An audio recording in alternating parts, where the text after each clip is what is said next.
Hello, everybody. Crack the soda and get going. Happy Valentine's Day. Here we go.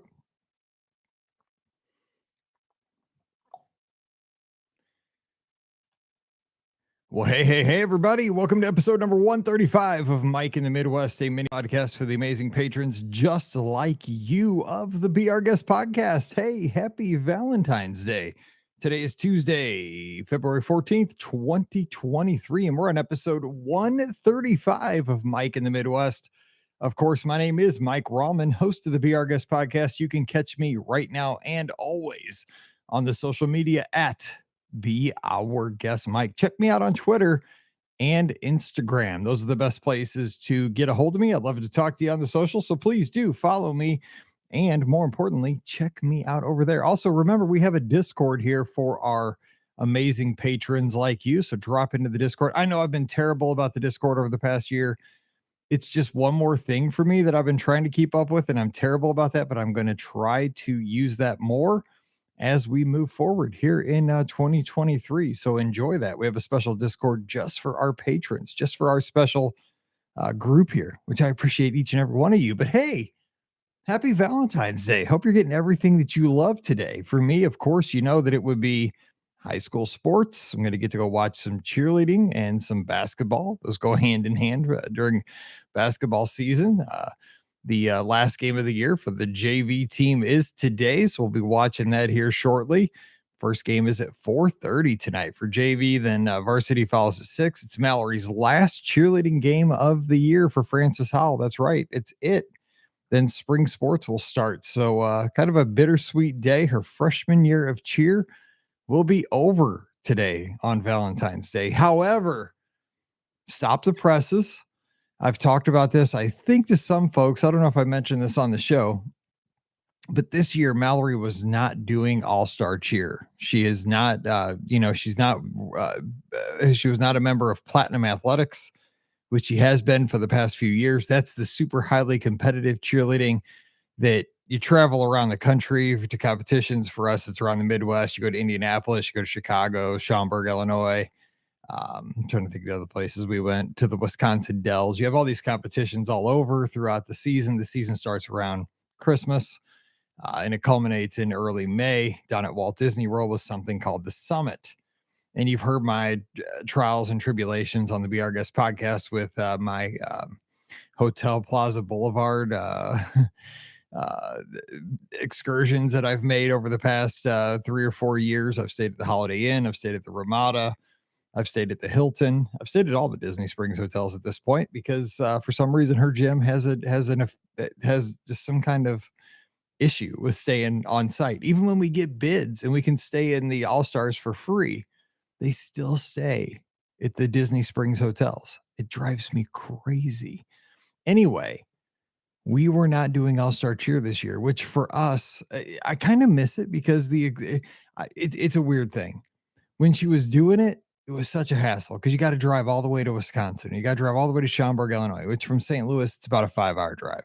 Indianapolis, about a 4-hour drive. You pay for a hotel for the whole weekend, right? You got to pay for food, which is okay because I like eating at new places. That's kind of fun. And of course, the girls got to get a sweatshirt, a hoodie, which is like a Run Disney thing, right? The hoodies are not cheap. They're like $40. So you're there and you're with all the other cheer parents. So you get to kind of hang out with them. That's kind of fun. And I kind of miss that. But it's a super expensive thing, right? The uniforms are expensive. The competitions are expensive. Being a part of the gym is expensive. So this year, Mallory decided just to do high school cheer. And we said, hallelujah.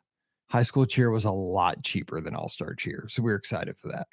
However, we're getting pulled back in over the past few weeks because her old team, Platinum Athletics Steel, because every squad has its own name. Platinum Athletics is the gym. There's Onyx, there's Steel, there's Sparkle. There's they all have diamonds. They all have a name attached to them, depending on what level of tumbling skills they have and all so forth. It's a whole thing. Anyway, 2 girls got hurt and 1 got in trouble. So they're in the middle of the season, right? Well, Mallory she's a back spot because she's tall. She's very strong. and she has the skills to be a back spot. So they're like, Mallory. So all of a sudden the owner of the gym starts calling because, only certain girls can do this because they have to have certain requisite skills. We have avoided this for so long, and it's been kind of nice. So over the past 3 weeks, Mallory has been doing all-star cheer. Now we have not had to travel to any competitions.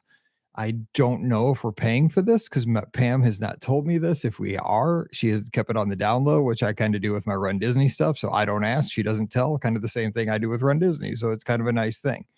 Um, I don't know where this is going, but high school cheer ends tonight. So I'm kind of hoping that maybe we get to here's the ideal situation, right? You know where I'm going with this, right? We've already missed a couple of the competitions. We've already missed Jam Fest, which is in Indianapolis. We've already missed going to the Dells in Wisconsin. We didn't have to pay for any of that. We didn't have to do that. We didn't have to miss those weekends. There might be one more competition in Schaumburg, which is a great competition to go to because it's right next to this awesome mall that has a retro arcade and it has a Mexican restaurant called Uncle Julio's. And I miss Uncle Julio's. And it's a great competition. It's in this real nice hotel with a convention center attached to it. I could go to that one. That's fine with me. But you know where I'm going with this, right? Her team already has a bid to Summit. So if for some reason these other girls cannot get back to the team by May because of their injuries, I don't know. Like, are we going to go to Florida again and go to Summit? I would like to. That'd be fun. But we haven't got the word yet. So anyway, we're kind of halfway in, halfway out on All Star Cheer right now. But tonight is the last night for high school cheer, so that's kind of sad. So we'll pick it up again in the fall with football. So I do miss football. And by the way, Chiefs. I mean, I'm not a big NFL guy, so I'm a college football guy. But the Lombardi Trophy is back here in the state of Missouri, so that's kind of cool. So what else is going on around here? There's so much going on around here. Of course, I was at Walt Disney World last week for an agent education program, which is something we do with the travel agency at the Magic for Less. A bunch of the agents kind of rallied down there. I think we had about 50 agents at Walt Disney World. Pam put on an outstanding training and program for us. We had some convention rooms over at the Contemporary to do some, rallying. She kind of gave a State of the Union to the agents, which she gave a great speech, a really inspired speech. Gave some quotes by Benjamin Franklin, and she referenced the Ted Lasso scene, that scene where he's throwing darts. If you ever watch Ted Lasso, there's a scene in the bar where he's throwing darts and he makes a bet. And the bottom line of the thing is be curious, not judgmental. And it made the point of her speech so well. And I'm a Ted Lasso fan, even though I'm not a huge soccer fan. I love that show. And I was kind of choking up. She wrapped up and showed that little clip on the big screen. And then I had to get up and speak to the whole group right after her. I was like, curse you, Pam Forrester. Because I had to get up and give my speech after that. So it was rough, but it was fun. We had a pre-dawn breakfast in Docking Bay 7 and got to be the first group on Rise of the Resistance that morning. So that was very appreciated. We got to have a dessert party each night. We were there for 3 nights at Walt Disney World. So we did Enchantment the first night from California Grill. Second night, we did Harmonious. Before that, we had a dinner in the Living Seas private room, which was very cool, next to Coral Reef. And then the third evening, we did a Fantasmic dining party, which was in the back of Fantasmic, which was awesome because, of course, I like the music. So it was very appreciated. It's really cool to get down there. We got to meet with the folks who run the Disney Parks blog as well, and also the folks who run all the Disney social media. So the TikTok, the Twitter, the Facebook, and the Instagram accounts. And so they gave us, I immediately felt super old. They immediately gave us tons of tips to get engagement on your social media. What size to make your clips, should they be square? Should they be 16 by 9? How long should they be? What should your thumbnails look like? Should your thumbnails look like, that kind of stuff. I immediately felt like, oh my God, I'm too old for this. Like, this is a young person's game. I don't even have a TikTok. But it was cool. I love that stuff though, right? Because it was all data driven, and they told us, they showed us that they used specifically there. And you guys, I don't know if you follow the Parks blog or if you follow any of their media channels. They really talked about the app Disney Parks account and that kind of stuff. And they talked about the account that during COVID, it was really a challenge for them because the parks were closed, but they wanted to keep engagement with the Disney fans like us. And so that's when they came up with this scheme that was called Halfway to Halloween, and it was in April. And they wanted to keep the engagement and the excitement of Disney parks fans while the parks were closed, especially Disneyland. And so that's when they came up with this Halfway to Halloween, and they talked about, all the stuff that you could do when you go to Walt Disney World during Halloween and when it reopens, because they didn't have Mickey's Not So Scary Halloween Party that year. They had a modified, I forgot it was even called Boo Bash, I think. But it was really cool talking about the engagement that they had because of the hunger and the thirst that people had and the passion that people do have for Disney parks, which I have, which you have, which we have this community built around that. I mean, we have much more than that, but that's kind of what brings us together. And it was cool because obviously they see it on a global scale, on a gigando scale, millions and millions of engagements with their posts. We see that on a very micro scale, but I love it because we have the same thing in our community, just very small and very limited, but I'm glad we have what we have. And it's the same thing. It's a passion. And it was very cool to see that their tips because I love learning things like that. And it was these two young women that were just super smart and super passionate about what they do. And they know more than I could ever know about social media. So it was just great to like sit there for an hour and just take notes on my iPad. Will I use it? Probably not because I'm an old dude. Like I'm not going to dance on TikTok and I don't have the time to like, I don't know the latest songs to put under my reels on Instagram. I mean, I do use reels to just, tell you what the next Be Our Guest podcast episode's about, just so you have a little hit on your feed. I don't know. I do the best I can. I'm an old guy.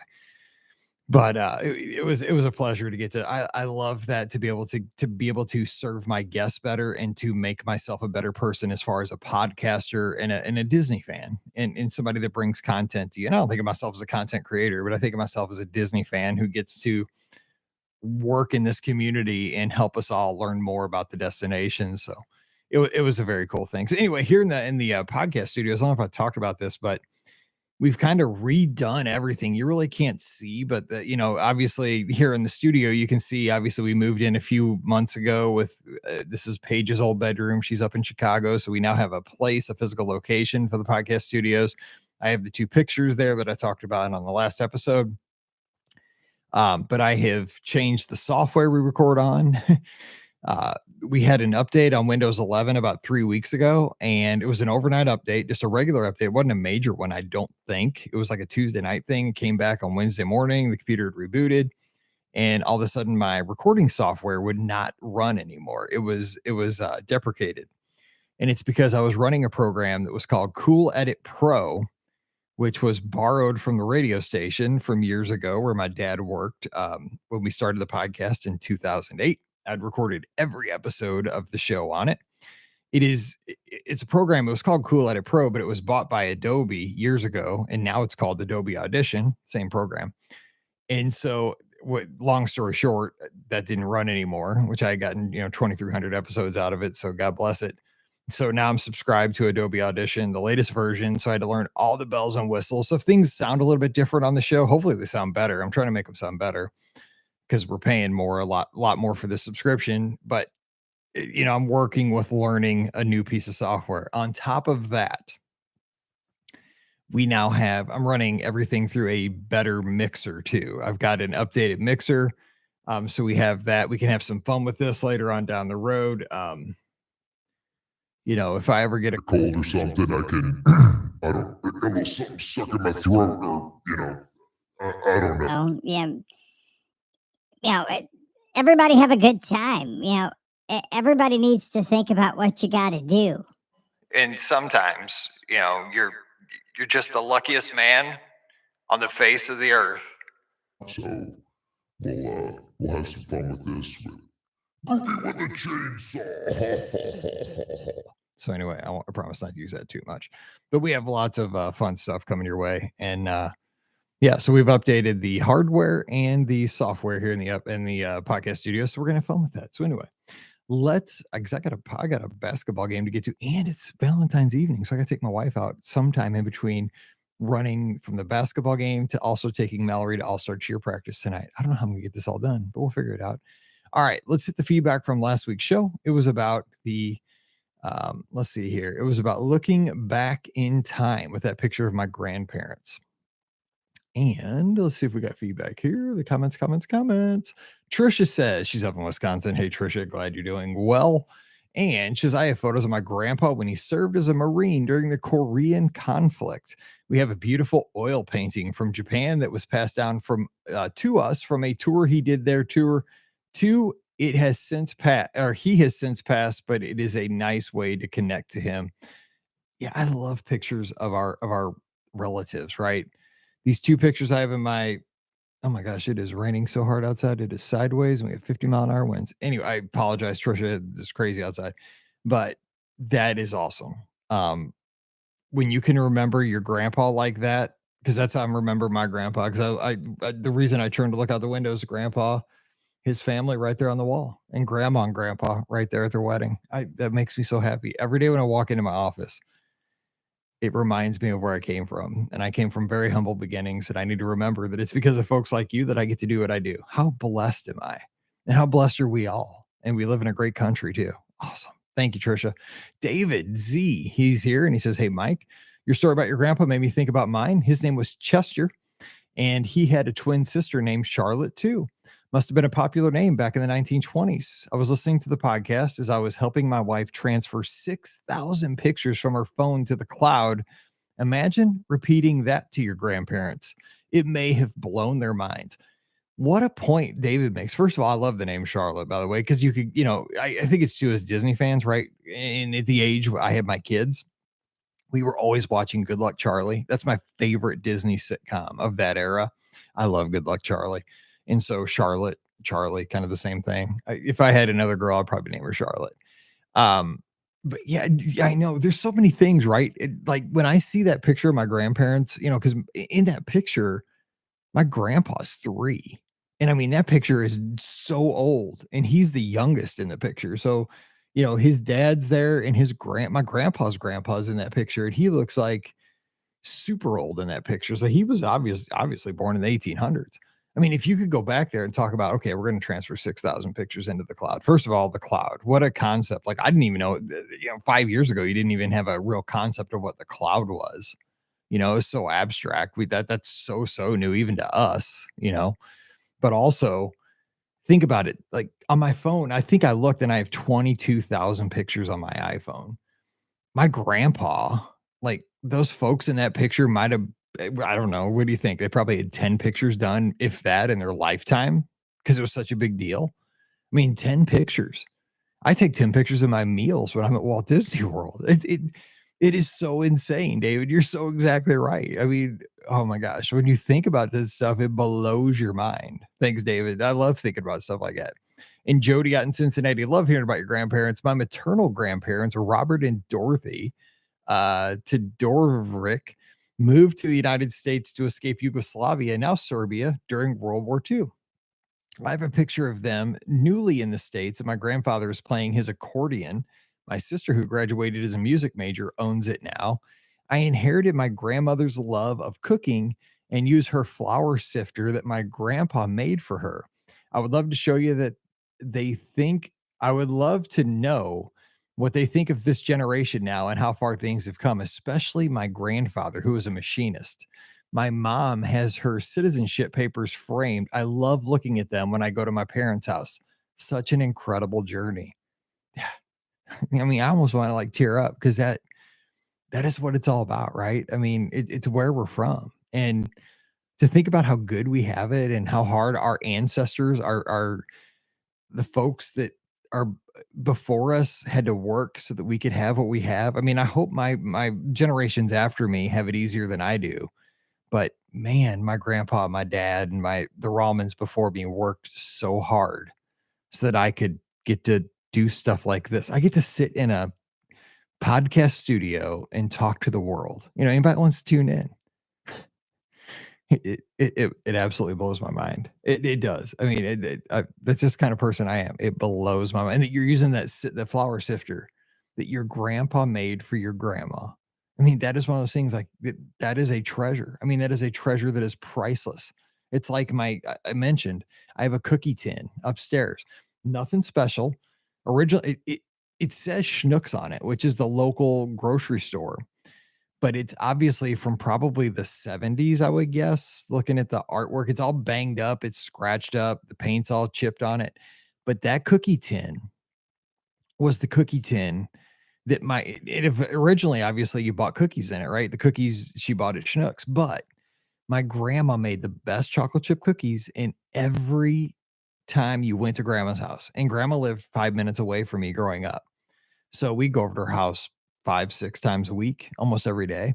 And every time you would go to her house, you would go into the pantry and you would grab that cookie tin, and there would always be homemade chocolate chip cookies in that tin. Always, always. And so when grandma passed, because grandpa passed first, when grandma passed and we had to sell the house, with my dad, that was the one thing I absolutely wanted. I didn't need anything. We talk about value, right? What's value? To me, I said, I need grandma's tin. That tin is special. It's like that sifter. Do I use it? No, but I need that tin because it wasn't just me. It was my Uncle Randy. It was my dad. It was my cousins. I mean, everybody that walked into that house, all the guys, we always went straight for the cookies. And that tin was just an integral part. Like we'd fight over the cookies. Like if there weren't a lot of them left, like that tin has dents in it because we'd like tug on it back and forth. But now I have that tin and I would not part for that for $1,000. If somebody offered me $10,000 for that tin, I would not sell it. There's no way. It's special. Anyway, let's get to today's topic because again, it's Valentine's Day. We got stuff to do. You probably have stuff to do. So has this week been any more weird in the news, right? All these balloons and stuff getting shot down, right? We had the Chinese balloon, which I wanted to talk about last week, but I was down at Walt Disney World. And then we got all these other extraterrestrial objects getting shot down over Montana, over Canada, over Alaska, and then over the Great Lakes.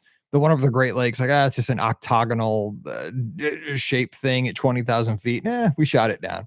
Everybody else worried about the Super Bowl. No big deal. Is this not a big deal? I'm not a conspiracy theorist, but like if this happened in the 1980s, people would be freaking out, I think. I don't know. I don't even know what to think about this, but here's the thing. It brought up a memory for me that I want to talk about real quick and see if you had any things like this in your youth. So I went to school, kindergarten and first grade at public school. I went to Duchesne Elementary, kindergarten and first grade. Then I was in the kind of their gifted program, and their gifted program wasn't much. So like I just in first grade, I sat in with the second graders and stuff. So my parents pulled me out and sent me to a private school for second through sixth grade. And it was called North County Christian School, small private school run by a Nazarene church. So there was only one class for my grade level every year. So my second, third, fourth, fifth, and sixth grade class was always the same kids, almost. I mean, changed a little bit, but there was only one class. So if you were that grade, you were the same kids. Anyway, it was super small. I just look back, the balloons reminded me of this. We had this weird tradition. We had 2 days every year, and it was in the springtime that we did that. I can't believe we did this every year. One, and I'll get to the big one in a second, but the one before this, we had a day that was called Pet Day, and it was also Hobby Day. So it was either in the afternoon. Again, I was like, in elementary school, and it was years ago, but it was either in the afternoon or it was all day. I can't remember, but you could bring up your hobby, and you could also have your parents bring up your pet, and you would display these things so everybody else in the school could go through and see your pet or your hobby. So I remember that I had a hamster at the time. So I remember my parents bringing up the hamster cage. I think his name was Digger at the time. And so, you had like tables set up around the cafeteria or whatever. So you set your hamster there and everybody could go by and see Digger. And I also collected baseball cards. So I brought up my baseball card collection and laid them out, in my binders and stuff so everybody could see that. And so you went around and saw everybody's collection of whatever they collected, stuffed animals, and people had their dogs there because their parents would bring them up, dogs, cats, lizards. Could you imagine in elementary school doing that now? Live animals in the gym.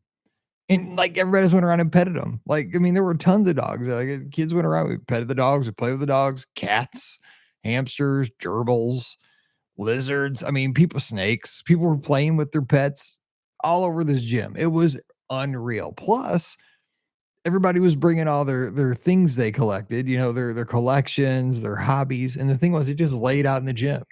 I just think in like a school setting nowadays, things would get stolen. Like I don't remember things getting stolen. Maybe they did. Mine didn't. But I just think like, because again, I was a teacher, right? We had a lot of kids in my school that had sticky fingers. So I can't remember doing that. Anyway, so we had that day. We had pet and hobby day every year. And so you had to, obviously you wanted to change it up every year, what you brought. So I can't remember what I brought other years, but baseball cards were kind of my big thing because I'm a baseball fan. Here's the other kicker that got me thinking about this week. Every year, and I can't believe we did this. There's no way that you would do this nowadays, but maybe you did this at your school. Every day we had balloon launch day. So what we would do, you could buy balloons like 2 weeks up leading to balloon launch day. So you bring in like $5 and you could buy 10 balloons, something like that. It was, it was like a fundraiser or something. And what happened was we would study, it would go with our science unit. And we do this unit every year, I guess. So we talk about like wind currents and the atmosphere, and we do a little geography with it. It was actually a really great multidisciplinary lesson looking back as an educator. And we would every year have like one of the local TV meteorologists come and speak with us at our school. So we'd have like channel 4, channel 5, channel 2. They'd come in and talk to us about, what's the weather going to be like for our launch, the next day. Where are balloons going to go? Is there a southerly wind? Is there a northerly wind? Where are they likely to end up? How strong is the wind? Right now, we have like a big rainstorm going on outside, and I think we're under a wind warning. These things would end up in, Africa or something right now if we launch. Anyway, so these were just like regular old not Mylar balloons, just the regular, whatever, the cheap balloons. They weren't like the silver balloons. They're just whatever the regular balloons were made out of, but they were on they had a string hanging from them. And on the string, there was a postcard, and the postcard was self-addressed back to our school, and it had your name. You wrote your name on it, and it had like a stamp on it. So the deal was, in the main lobby of our school, we had this huge map, and it was a contest to see whose balloon, like the postcard, would get returned from the furthest distance every year. And it was like a big contest. And so, so we go down there, the weather guy would tell us where they're probably going to go. Everybody buy their balloons, you'd hold your bunch, and then everybody would go down to the soccer field, and 3, 2, 1, everybody let them go, and everybody cheer. And then, they float away. That was it. And then you just kind of hope, right? Yeah. Can you imagine if we had air tags back then or something like that? We could get like real time telemetry on these things.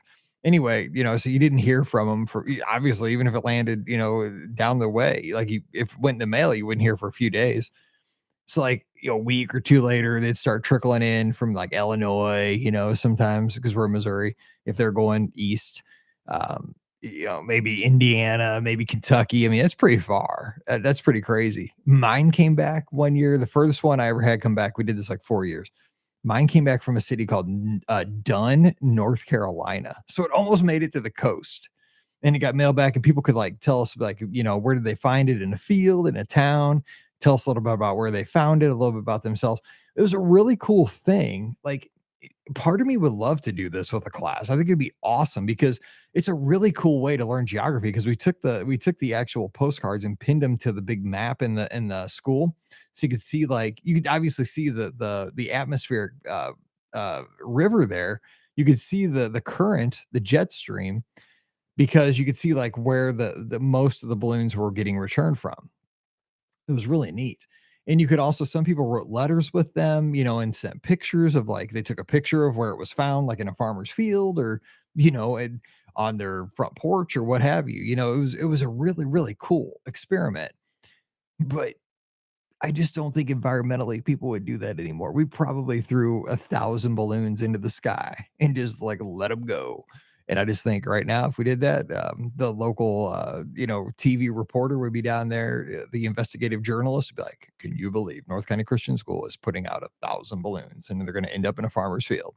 But it was a great memory. It was one of those things, like, I guess it was a thing of the time, but it was a great thing. I'm glad we did it. And we got to learn a lot of geography. We learned a lot of science with it. I don't know. So here's the question for you.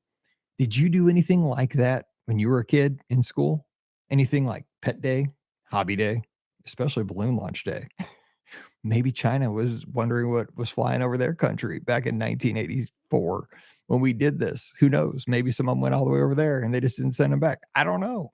but it was a crazy thing, but it was a cool thing. It was a sign of the times. But I've been curious if that was just a North County, St. Louis thing, or if anybody else did that around, that time, in the 80s, 90s, and other places in the country. So if so, let me know. I love your comments on this topic or any topic, whatever's going on in your world. Let me know because I want to share it next week on the show. So just stop by patreon.com/BRGuest podcast. I appreciate you guys so much. Hope you have a wonderful, wonderful Valentine's Day, what we have left of it, and a great week. And we'll get back together again next Tuesday. I appreciate you guys. I love you guys. You guys have a great week. Thank you so much. Stay safe, stay healthy, and we'll see you real soon.